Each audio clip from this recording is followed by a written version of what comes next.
جماعت اسلامی نے حکومت سندھ کی کثیر الجماعتی کانفرنس میں شرکت کے بعد ادارہ نور الحق میں حافظ نعیم الرحمان نے پریس کانفرنس سے خطاب کرتے ہوئے کہا ہے سندھ کا 90% ریونیو کراچی سے فراہم ہوتا ہے۔ S P C A, M D A, L D A اور کے ڈی اے کو کراچی کے تحت ہونا چاہیے۔ کراچی کیونکہ منی پاکستان ہے، سب سے زیادہ حق رکھتا ہے کہ اس کی بلدیہ بھی آزاد ہو اور اس کے ادارے اس کو واپس کیے جائیں۔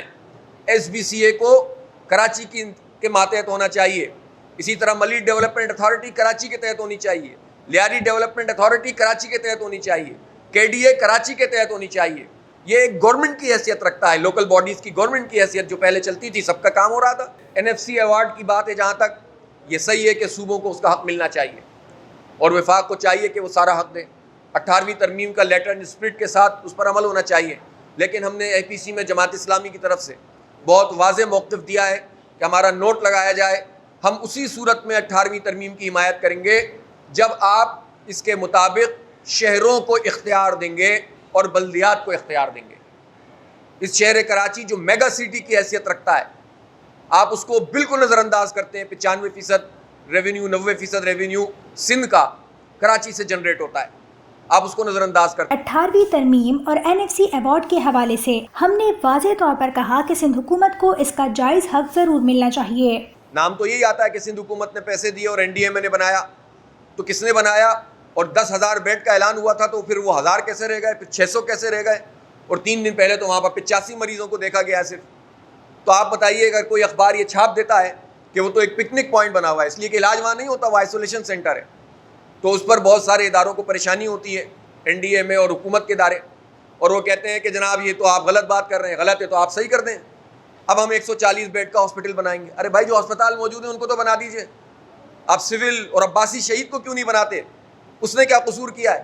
حکومت نے تو کوئی چیز سامنے وہ لے کر نہیں آئی ہے اسٹیل مل کے حوالے سے، لیکن یہ بات پتہ چل رہی ہے کہ کچھ لوگ ایسے شامل ہیں، کوئی پولینڈ کا ہے، کوئی اسرائیل کا ہے، کوئی انڈیا کا ہے، کوئی برطانیہ کا ہے۔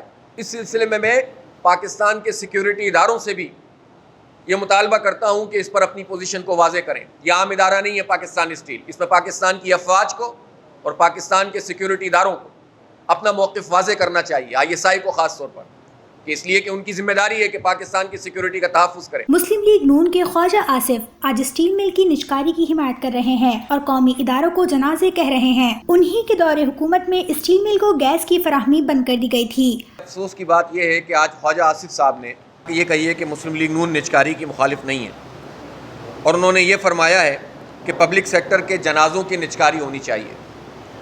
مجھے دکھ کے ساتھ یہ کہنا پڑتا ہے، پاکستان مسلم لیگ نون اور ظاہر ہے اس سے پہلے پاکستان پیپلز پارٹی اور اب پاکستان تحریک انصاف، ان تینوں جماعتوں نے یہ جنازے بنائے ہیں، ان کو لوٹا ہے، اس میں نااہلی کا مظاہرہ کیا ہے، ان اداروں میں اس طرح سے کام نہیں کیا جو ان کو کرنا چاہیے تھا۔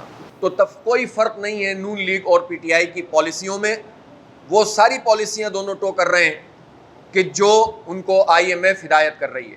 ویسے خواجہ آصف پی ٹی آئی کے خلاف، عمران خان کے خلاف بات کریں گے، اور پی ٹی آئی جو ہے وہ نون لیگ کے خلاف بات کرے گی، لیکن جہاں عوام پس رہے ہوں اور جہاں پر جو ہے وہ عالمی سامراجی طاقتوں کے مفادات کا معاملہ ہو، تو وہ ان مفاد پرست عناصر دونوں ایک ہی پیج پر ہوتے ہیں اور عوام کے خلاف فیصلے کرتے ہیں۔ آج ہسپتالوں کی حالت زار سب کے سامنے ہے، ڈاکٹروں کو ضروری سہولیات فراہم نہیں کی گئیں۔ کورونا کے مریضوں کے ساتھ جو سلوک ہو رہا ہے، اس کے علاوہ وہ دل، جگر، گردے، شوگر، بلڈ پریشر اور دیگر امراض میں مبتلا مریضوں کو بھی علاج معالجے کی سہولت میسر نہیں ہے۔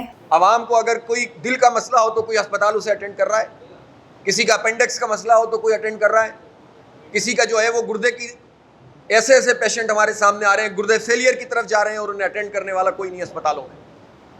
لوگ اس طرح سے مر رہے ہیں، کورونا سے نہیں مر رہے ہیں۔ تو ہم نہیں کہتے کہ کورونا کوئی جو ہے وہ ایسی چیز ہے جس کو لائٹ لیا جائے، لیکن اگر یہ ہے اور واقعی وبا ہے اور جان لیوا ہے، تو اس جان لیوا وبا میں حکومت کیا کام کر رہی ہے، اس نے کتنی اپنی جو ہے کیپیسٹی کو بلڈ کیا ہے، یہ اصل سوال۔ ساری چیزیں عوام کے اوپر منتقل نہیں کی جا سکتی۔ ہاں، عوام کو ضرور احتیاط کرنی چاہیے، عوام کو ایس او پیز کو ضرور فالو کرنا چاہیے، ڈاکٹرز کی جو ہدایات ہیں اس پر عمل کرنا چاہیے، لیکن خود ڈاکٹرز کو کتنی سہولتیں فراہم کی گئی ہیں، حکومت کو تو چاہیے نا پی پی ایز فراہم کرے۔